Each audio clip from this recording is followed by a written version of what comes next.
What's up, everybody? I'm Chase Lee reporting for DallasMovieScreenings.com, and I got another movie to review for you guys, and that would be Life Itself. Now, this one comes from Amazon Studios and is written and directed by Dan Fogelman. You're probably wondering, who is this Dan Fogelman cat? Well, let me tell you, he is riding a high right now because he is solely responsible for This Is Us, the popular drama on television right now. Season 3 starts here pretty soon. I cannot wait. A lot of people cannot wait.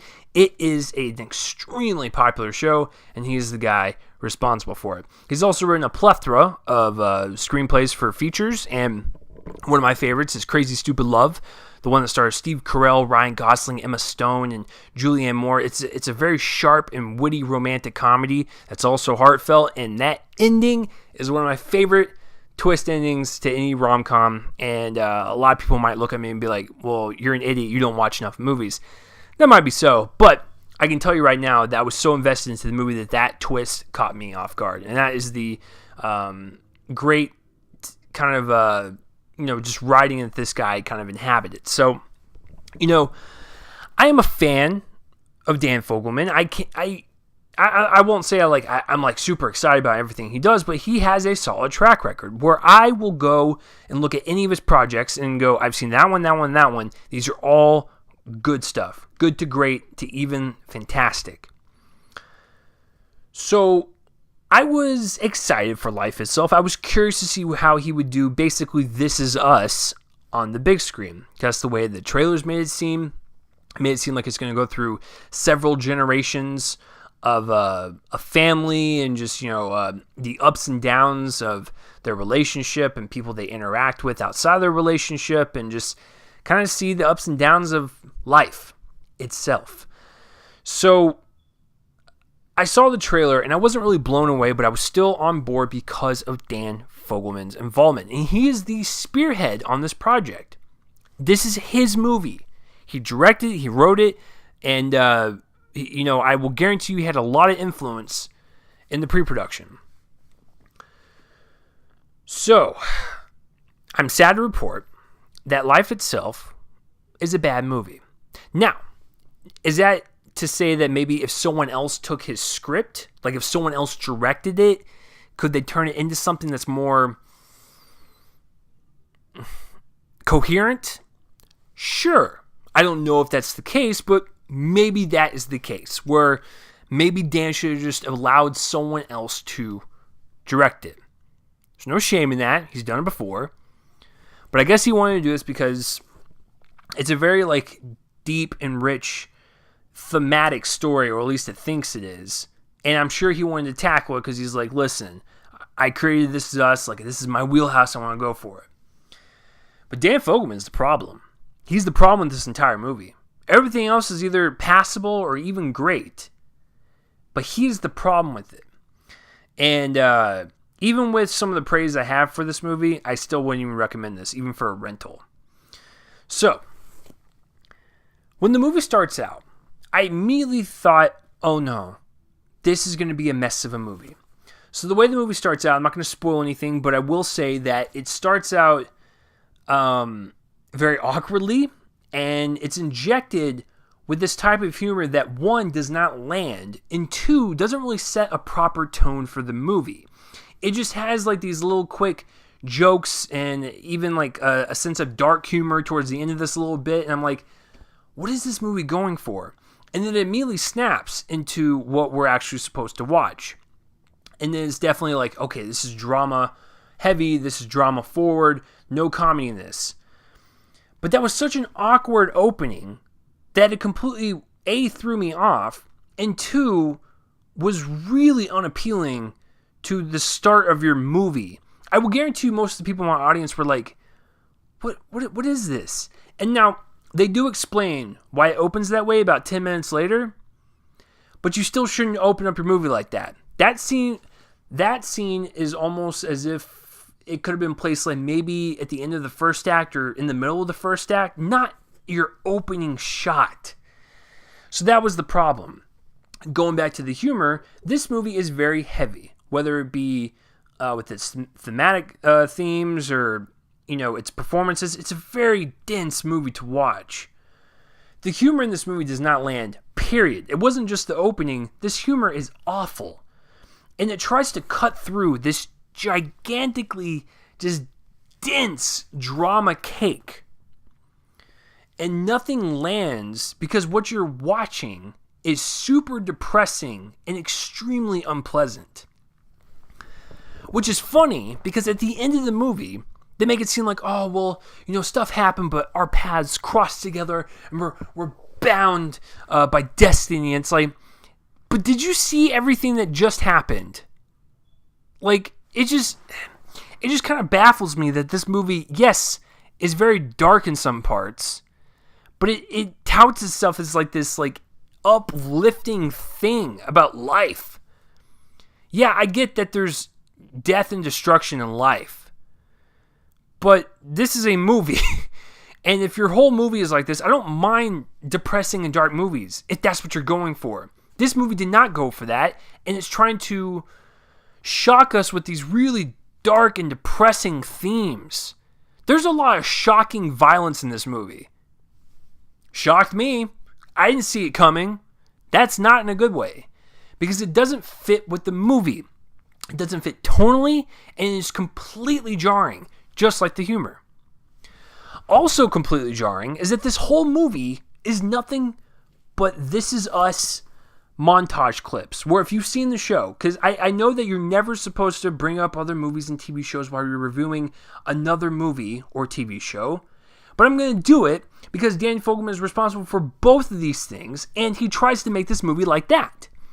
So in the show, This Is Us, you have two timelines, two generations, and it flops back and forth, seeing memories of the past, memories of the future, kind of going back and forth.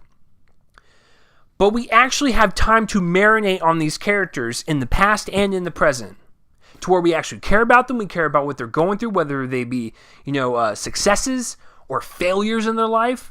We are there through it all because we spend enough time on each individual person, as much as we can, because there is like 6 to 8 people on that show. You have to balance it out. So we might have for instance, Sterling K. Brown's character. We might be on him for almost a full episode. And at the very end of the episode, they might, flash back to his past when he was a kid and how what we just saw correlates to his past self. And that's fine, because that goes with what his character was doing. And we just saw 40 minutes of it. We saw 40 minutes of him growing and really going through this scenario to where we can attach ourselves to him. The problem with this movie is that it's all montages, and that's it. At the very beginning, we have Oscar Isaac, who's in a therapy session, going, I really miss Abby. Okay, that's fine. Then we just kind of go back to when they met, when they fell in love, when they had a kid, when they met his parents. And then tragedy happens, and you go, well, that wasn't enough time to sink our teeths into these characters to make us really appreciate them as an audience member. And it's completely void of any emotional contact. Because, I'm not going to lie, all the performances in this movie are great. It's great stuff. There's even a couple moments where I almost felt it. But the problem is, the movie does not sit on any character long enough to where we actually care. And now people might find it differently if you go watch this movie, but for me, nothing was emotionally connective. There was a disconnect going on. And that's because we didn't have enough time with these people. So we're jumping around from person to person to person to person. Okay, what's the overall point? And for the first 3/4 of the movie, that's what it was like. And then it slows down to a screeching halt, which was actually for the better, because we actually got time to get to know some people. We got to know who these people are within the duration of 10 minutes through one conversation, versus the first half of the movie where we saw quick little montages of people, maybe some character depth through the surface of their character, but that's about it. But we got a lot more in the second half. Now, the first 3/4, like I said, I was completely out of it, disconnected. But the last fourth, maybe 15, 20 minutes worth of the movie, were fine. And I actually wish they would have concentrated on those characters in that family in those scenarios. Because there was a lot more richness to them, and I felt more for them than I felt for the first half of the movie. Because to be quite frank, the first half, almost all three of them, Oscar Isaac, Olivia Wilde, and Olivia Cooke, are all unlikable to some extent. And like, why do I care? And I get not everyone's supposed to be perfect. I get that. That's the whole message of the movie. It's life. It goes up and down. People are, this isn't fantasy. It's supposed to be real life people with real life problems. I get that. But this is also a movie. And I don't care if your movie is dark and depressing and you have characters that are D-bags. But this movie makes it seem like, everything in the end was worth it because of all the tragedy that happened. And it just kind of rubs me the wrong way. And like I said, super unpleasant to watch. A very unpleasant experience. But going back to the acting, performances are great. Especially, I forgot what her name was, but it was at the very end. There was a shot that lingers on a character for a long period of time. And I was like, that is where this movie was.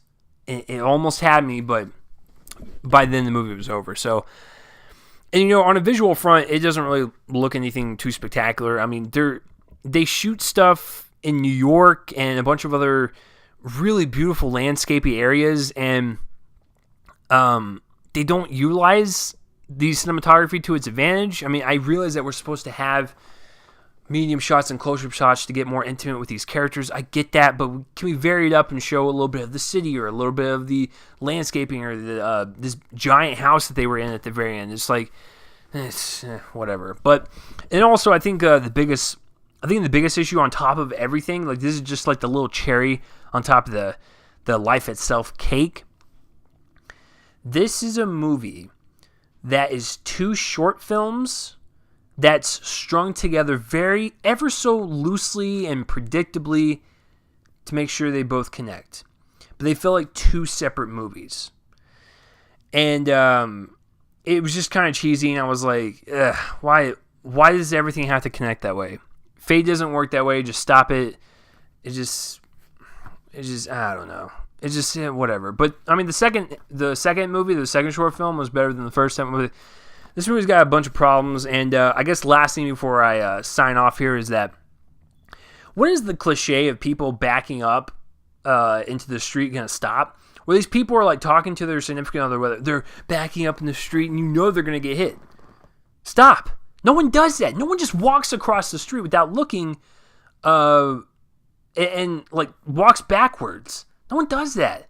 A lot of people, yes, will look at their phones, but my God, there's some stupidity in this movie. But yeah, I did not enjoy this whatsoever. Performance is great. It picks up towards the end, but by that point, you have lost me so much, it is not redeemable. So I cannot recommend this movie. I was going to give it a D throughout the entire movie. I was like, this is a D movie. But I'm going to give it that extra plus because at least towards the end, it actually got me just a hair to where I actually wanted to see more of that. And sorely disappointed when the credits started rolling. So a D plus for me for life itself. But what did you guys have to think of the movie? Comment in that places right below my face to let me know. And hey, listen, I realize that film is subjective. I'm sure there's a lot of people out there that saw this movie, probably people way smarter than me, and you probably loved it. So please let me know down below why you love this movie or why you even hate this movie. I want to know every opinion. So that will do it for this review, guys. I'm Chase Lee reporting for DallasMovieScreenings.com, and tune in next time for whatever I review next. I will see you guys later.